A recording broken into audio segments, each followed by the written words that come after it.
안녕하세요. 반갑습니다. 사연 채널 구독자님들, 저는 지방의 한 소도시에 거주하고 있는 34살의 여자입니다.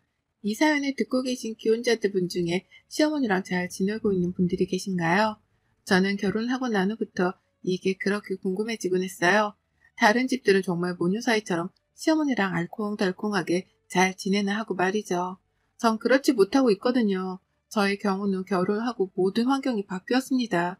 서울에서 쭉 살다가 남편이랑 결혼하면서 남편이 사는 지방으로 이사를 오게 된 케이스였거든요.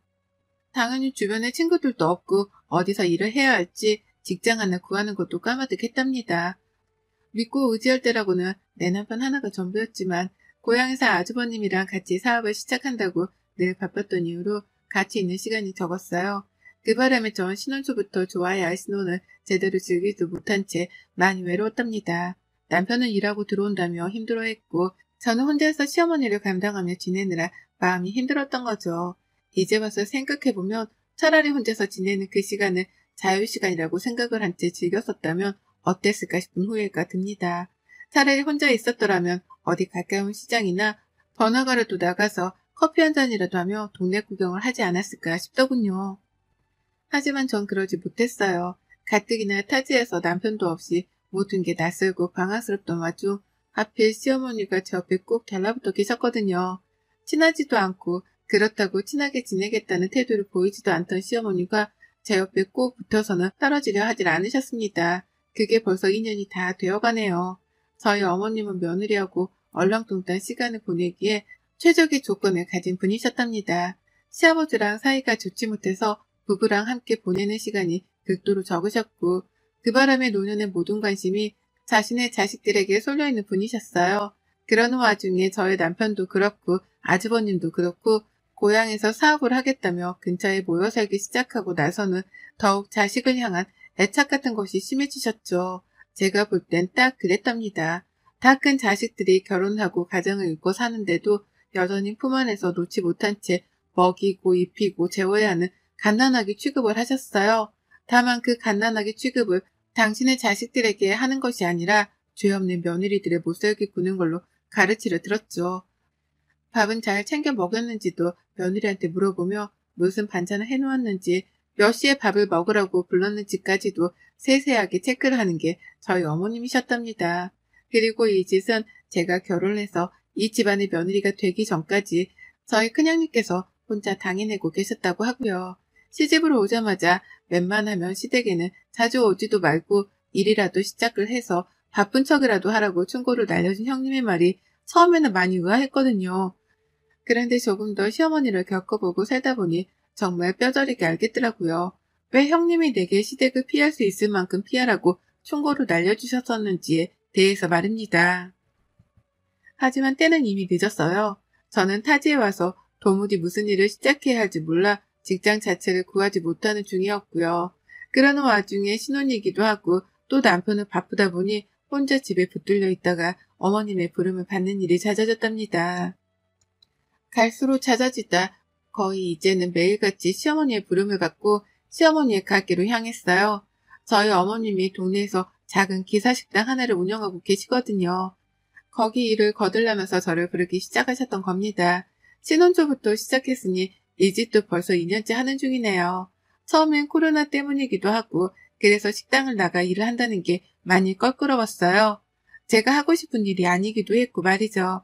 하지만 어머님은 당신이 운영하는 식당인데 며느리라는 애가 일도 안 하고 집에 가만히 있는 꼴을 보기 싫었던 모양이셨습니다.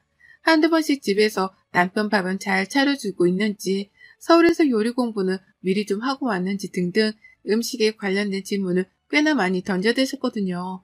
아들 끼니라 아주 찬찬히 따져보고 살펴보러 들면서 말이죠. 그러다 툭 던지듯이 저를 부르시더라고요. 요리를 배우려고 식당에 오라고 말입니다. 정말 요리를 배우라는 말 말고는 그 어떤 말도 하지 않으셨어요. 식당에 오면 여기저기 불로 요리하는 모습만 볼 테니 공부가 자연스레 되고 요리 실력도 늘 거라며 남편한테 맛있는 밥을 해줘야 하지 않겠냐 하시면서 저를 식당으로 기어코 불러내셨었죠. 전 이때까지만 해도 이게 다 며느리가 요리를 잘했으면 싶은 시어머니의 마음이라 생각을 했고 가면 정말 뭐라도 하나는 배워서 나올 줄 알았어요. 그때그때마다 배운 요리를 집에 가서 남편에게 해주면 만나고 재밌기도 하겠다 싶었고요. 하지만 그건 꿈에 불과했답니다. 시어머니가 사장인 식당에 가서 요리를 즐겁게 배울 줄 알았던 저의 생각과는 달리 전 그날부로 지금까지 이 이른 나이에 허리 디스크를 달고 사는 팔자가 되었답니다. 왜냐고요?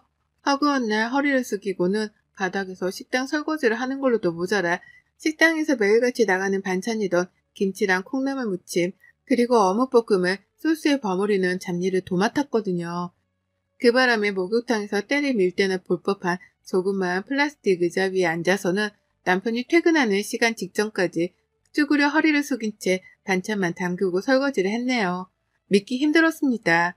지금 사연을 쓰는 이 순간까지도 내가 그 짓을 정말 아무런 반발 없이 시키는 대로 했다는 게 믿겨지지 않아요. 하지만 초창기 신혼이었던 그 시절 저에게 시어머니는 너무나 어려운 존재였습니다.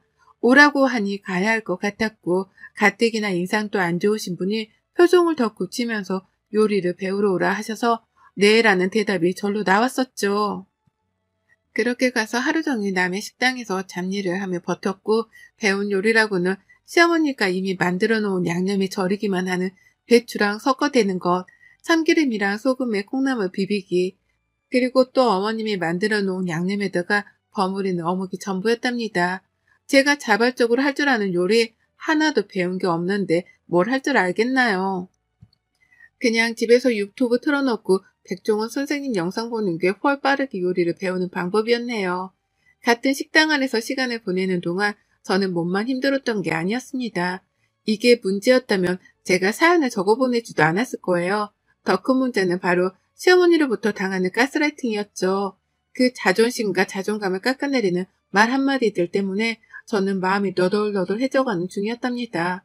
한 번은 어머님이 제가 원하지도 않았는데 김치 양념을 담궈보라 하시는 거예요. 종이에 레시피가 적혀있으니 그것대로만 하라고 말이죠. 미온도 엄청 들어가는 듣도 보도 못한 양념이었지만 제가 김치 양념을 제대로 만들어 본 적이 없었기 때문에 하라는 대로 일단 했습니다. 근데요, 저는 분명 레시피대로 만들었는데 어머님은 맛을 보자마자 너 미온 덜 넣었지? 라고 하면서 저를 책 잡으시더라고요. 그리고서는 아유 이 맛대가리 없는 거 어떻게 내다 팔아? 너 이 배추도 아까워서 어쩔 거야? 잘할 것 같아 시켰더니만 할 줄 아는 게 여태 없으면 어떡해? 정말 할 줄 아는 게 여태 설거지밖에 없네. 라고요. 김치 한번 잘못 담갔다가 욕이란 욕은 바가지로 얻어먹었고 요리를 못한다 소리부터 시작해서 할 줄 아는 게 없다는 막말까지 별별 얘기를 다 들었습니다.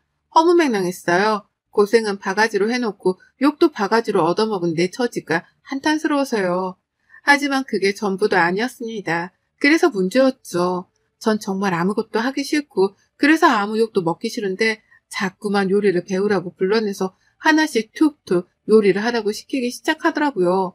제대로 훈련을 받아본 적도 없는 제가 실전에 나서서는 고기를 굽고 조리까지 하기 시작한 겁니다. 어깨너머로 구경하던 식당 아주머니를 어느샌가 제가 하기 시작하더니만 어머님은 급기야 식당 아주머니를 해고하는 상황에까지 이르고야 말았어요. 상의도 없이 아주머님을 해고하시더니 저한테 그러시더라고요. 이제 네가 할 줄 알지? 그렇게 보고 배웠는데 설마 못한다고는 못하지? 못하면 바보 천치지. 라고요. 전 정말 한두 번 배워본 게 전부였는데 갑자기 절 가르쳐주시던 사수를 해고하고 저한테 실전에 나가라고 통보를 하셨던 겁니다. 식당에서 일을 할 생각도 없었고 시어머니 장사를 거두겠다고 일을 배우러 온 것도 아닌 저에게 주방을 그냥 통째로 맡겨버리신 거예요. 도무지 시어머니의 의중을 파악할 수 없었습니다. 혹여나 이 식당을 나한테 물려주려고 저러는 건가 싶기까지 했어요. 그렇지 않고서는 절 이렇게 전적으로 신뢰할 수는 없는 노릇이었으니까요. 잘 일하시던 아주머니도 잘라버리고 한두 번 요리를 배우게끔 부르는 줄 알았던 저는 매일매일 출근을 시키다 못해 주방까지 맡겨놓으셨으니 저의 책임감과 부담감은 이루 말할 수 없을 정도로 커졌답니다. 그와 동시에 나날이 커져가는 게 지옥이었죠.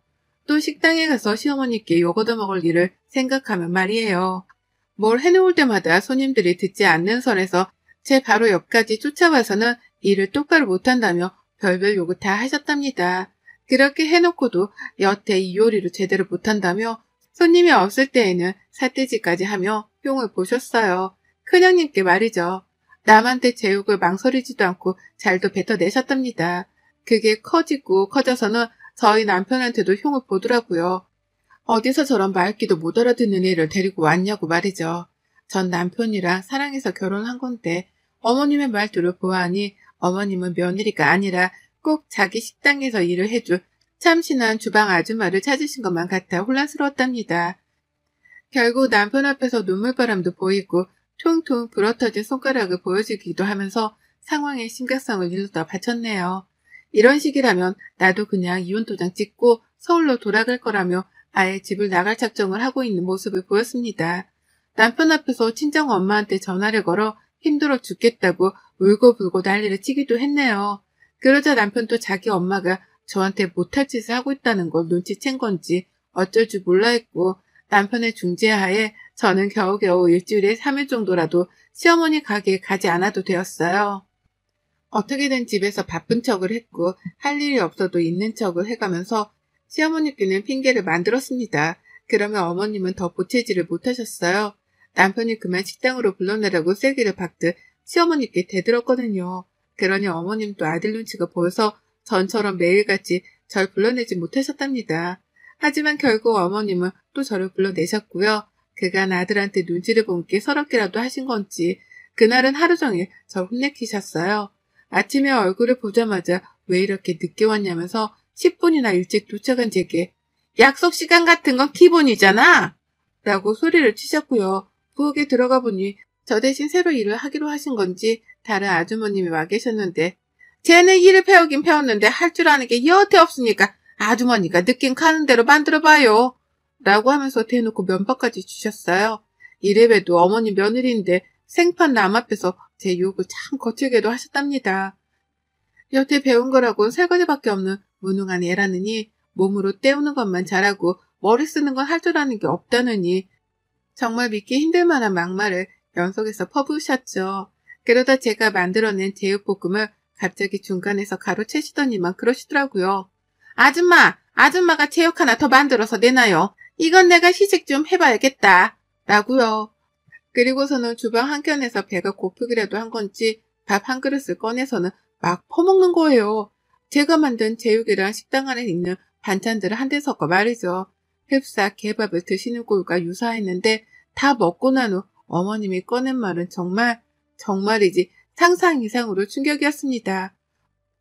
방금 전 케밥을 비벼 먹은 건 시어머니셨으면서 저한테 그러시더라고요. 맛도 없는 케밥을 먹는 시엠이 보니 좋냐? 좋아? 이것도 음식이라고 만들어서 대답할 생각을 해? 하여간 무능하긴. 라고요. 그리고 전 이 말을 듣자마자 저는 인내심을 보일 수 없다고 판단을 해서 앞치마를 걷어 벗어 던졌습니다. 시어머니는 아주 살짝 예상이라도 했다는 듯이 절 위아래로 훑어보며 아주 기분 나쁠 만한 표정을 짓고 말씀하셨죠. 그래? 나가게?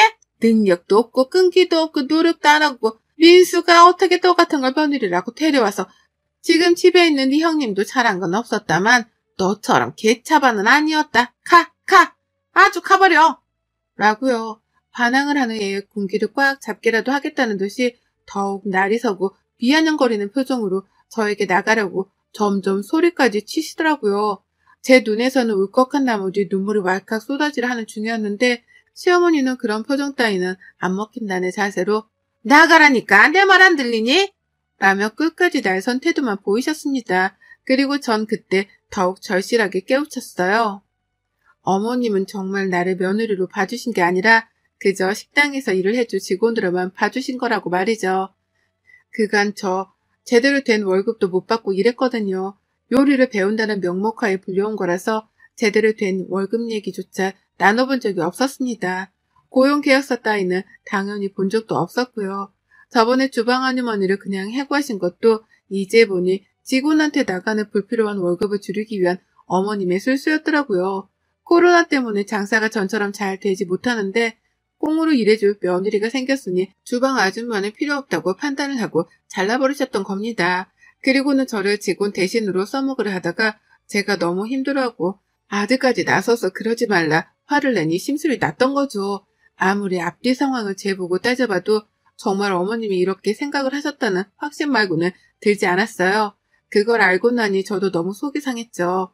나를 얼마나 만만하고 우습게 봤으면 월급 한 푼 제대로 줄 생각도 안 한 채 부려먹으려고만 하셨나 싶어 말입니다.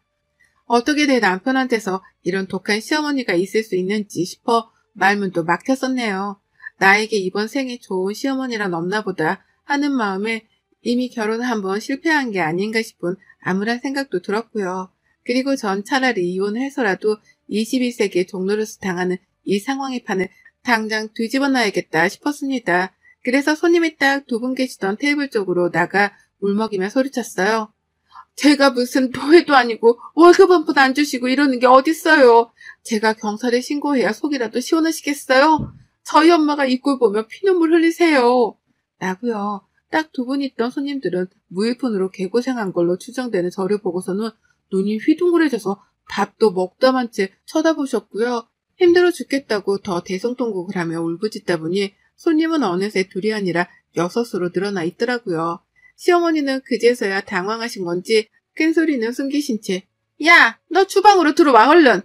라고 하며 절 데려가라 하셨어요. 하지만 제가 손사래를 치며 주방엔 더는 들어가기 싫다고 더욱 크게 울부짖으니 그제서야 저희 아버지뻘 연세로 보이는 분들께서 거 싫다는데 라며 한마디씩 거드셨습니다. 무일푼으로 일을 시켰다고? 아이고 사장님도 참 요즘 세상 물정을 모르네. 아직도 이런 악덕업체가 있나? 라면서 제 말에 공감까지 해주고는 시어머니 들으라며 쓴소리도 날려주셨고요. 결국 어머님은 변명을 한다며 손님 앞에서 우리 며느리예요 라고 부진한 설명을 했고 저는 앞으로는 아니에요. 무일푼으로 개고생만 하다가 이제 더는 못 참겠어서 이혼하려고요. 라는 말을 남기고선 식당을 나섰습니다.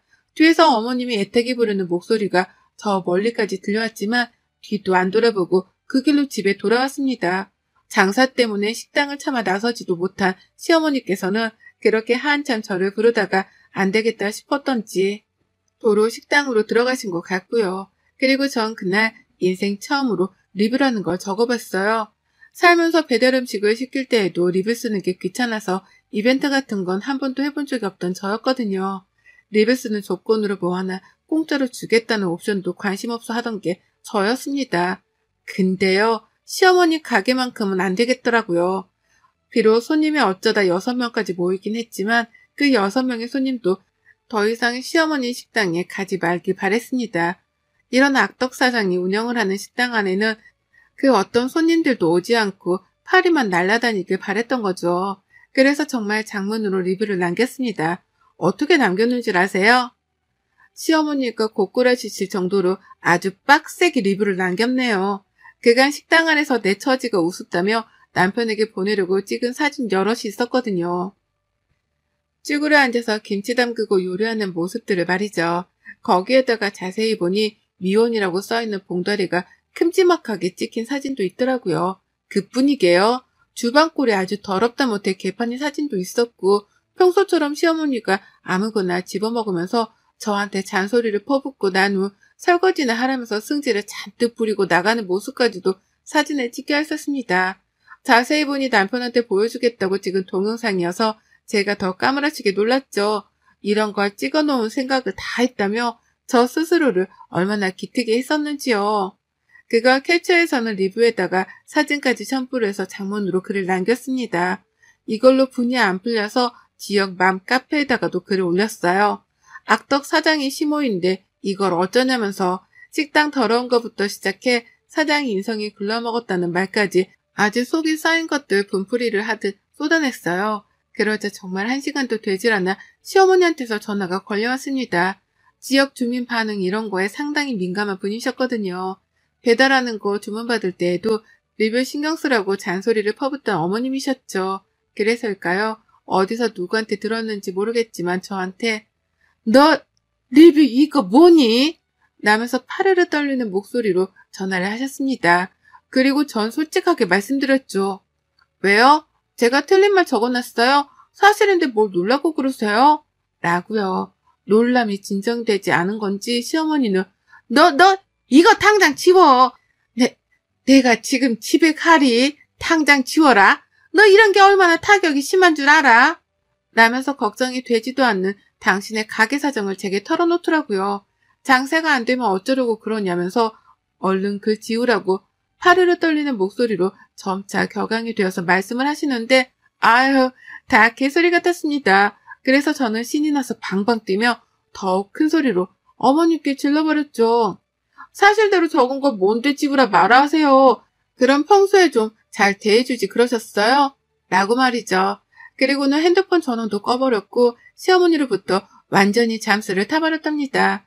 몇 시간이 지나도록 리뷰는 지우지 않았고 카페 글을 보니 댓글은 장난이 아니더라고요. 다른 사람도 아닌 시어머니가 가게 사장이고 무일푼으로 개고생만 당한 게 며느리라는 사실 때문인지 엄청나게 많은 지역 며느리들의 분노를 한 몸에 사버렸답니다. 댓글이 욕이 무성한 거 물론이고 이미 누군가는 어머님을 임금체불로 신고까지 했다더군요. 일이 좀 커지긴 커졌는데 제가 할 수 있는 일은 없었어요. 제가 고생하며 당한 건 다 사실이었으니까요. 그리고 어머님은 그날부로 완전히 다른 사람이 되셨답니다. 리뷰에 동네 사람들 욕까지 바가지로 먹고 있다는 걸 아셨는지 핸드폰 전원을 켜자마자 형님께서 부랴부랴 연락이 오셨네요. 어머니께서 밖이 무서워 식당을 못 나가고 계시다면서 어떻게 된 거냐고 말이죠. 그 연락을 뒤이어 시어머니는 문자로 내가 장사를 해야 하는데 제발 그 글 좀 치워주면 안 되겠니? 라며 처음으로 매달리다시피 저에게 저 자세를 갖추고는 부탁이란 걸 하셨답니다. 제가 전화를 안 받는다는 걸 알자 문자로 밤새도록 많은 연락을 시도해 오셨더라고요. 하지만 저는 그 문자들을 싹 다 씹었답니다. 문자도 씹고 연락도 씹고 리뷰는 그냥 내버려두고 카페 글은 다른 분들과 함께 시어머니 욕 좀 같이 하다가 며칠 후 삭제를 했어요. 이 정도면 어머님도 충분히 댓글들을 다 읽으셨을 거라고 생각을 했거든요. 그래서인지 그날 후 정말 어머님은 저하고 마주하기도 쉽지 않아졌답니다. 제가 또 가게를 가지고서 카페에 글을 올리고 자신에게 욕을 먹일 수 있다고 생각하는 건지 애초에 저를 식당으로 더 이상 불러내지도 않고 계세요. 찾지를 않으시니 저도 식당에 갈 일이 없고 할 일도 없네요. 그 덕에 이제라도 몸이 편해져가는 중이고 시어머니가 깨갱하셨다는 생각만으로 제 마음까지 깃털처럼 날아갈 듯 합니다. 이제야 시어머니께 한 방 먹인 것이 몸소 체감이 되기 시작하면서 이제야 저는 시어머니의 악덕 시집살이로부터 탈출을 하게 되었답니다. 진짜 고생만 했던 시간이었네요. 지방살이를 하며 친구 하나 없는 것도 서러웠는데 내가 어쩌다 이 모양 이 꼬라지의 시어머니를 만나서 팔자에도 없는 주방일을 하고 살았던지요. 나에게 무일푼으로 고생을 시키려고 식당 아주머니까지 해고를 했던 시어머니를 생각하면 지금도 살짝 오싹합니다. 이제라도 며느리 무서운 줄 알면 태도를 똑바로 하고 사셨으면 좋겠네요. 여러분의 생각은 댓글로 남겨주세요. 오늘도 시청해주셔서 정말 감사합니다.